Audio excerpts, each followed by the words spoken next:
এখানে আমার এই কাপের 1 কাপের বেশি টক দই আছে, আর এখানে 1 কাপ সুজি আছে। ঢেলে দিলাম। আমি আরেকটু সুজি নেব, আরও ½ কাপ সুজি নেব এখানে। যেহেতু এখানে 1 কাপের বেশি টক দই আছে, তাই আমি সুজিটা একটু বেশি করেই দেব। এই যে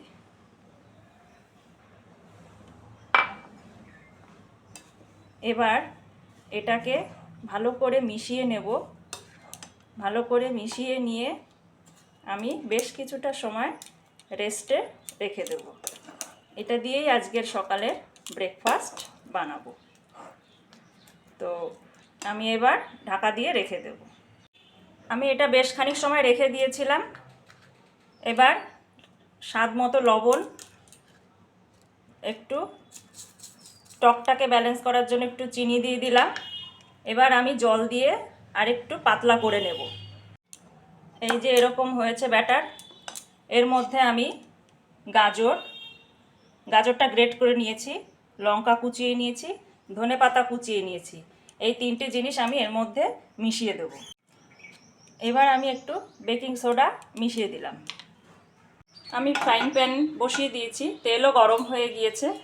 এবার আমি ব্যাটারটা আস্তে আস্তে প্যানকেকের মতো করে দিয়ে দেব।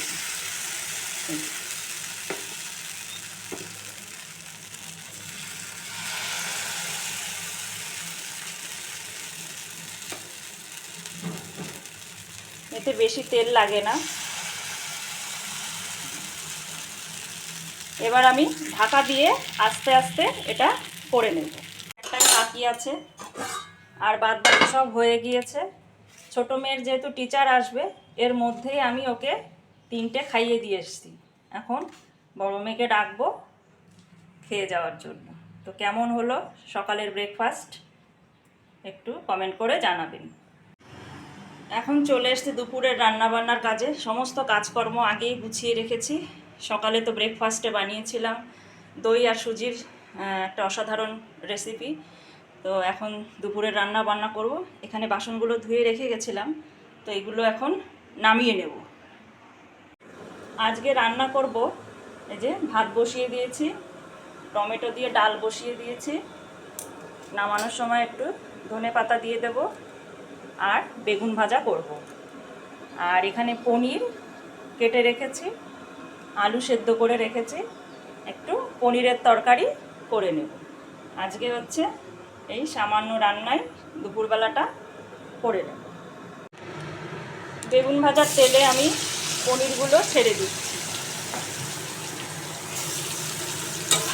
এখানে আমি পনিরগুলো ভেজে নেব।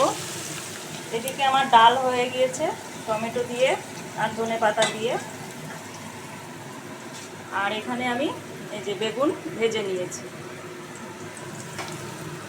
ভাতও হয়ে গিয়েছে আমার। এই যে এখন শুধু পনিরের তরকারিটা করে নেব। পনির ভেজে তুলে নিয়েছি, পাঁচফোড়ন দিয়ে দিলাম। এবার টমেটো দিয়ে দিলাম। পনির ভাজার পরে তেলের যে অবস্থা হয়, গুঁড়ো গুঁড়ো গুঁড়ো গুঁড়ো হয়ে পনিরের কিছু গুঁড়ো কালো হয়ে যায়। কি শুধু আমারই হয় না আপনাদের হয় একটু জানাবেন তো। সেগুলো আবার আস্তে আস্তে কিছুটা তুলে ফেললাম। তো টমেটোটা কষিয়ে নিয়ে এই যে আদা আর লঙ্কা বেটে রেখেছি, এটা দিয়ে দেবো। হয়ে গিয়েছে আমার পনিরের তরকারি। এবার আমি গ্যাসটা অফ করে দিচ্ছি। একদম সাধারণ যেভাবে রান্না করে সেই রকমই নর্মাল পাতলা ঝোল করে নিয়েছি। তো আমি এখানে ভিডিওটি আজকে শেষ করছি। এই রান্নাবান্না নিয়েই ছিল আজকের ভিডিও। কেমন লাগলো অবশ্যই একটি কমেন্ট করে জানাবেন।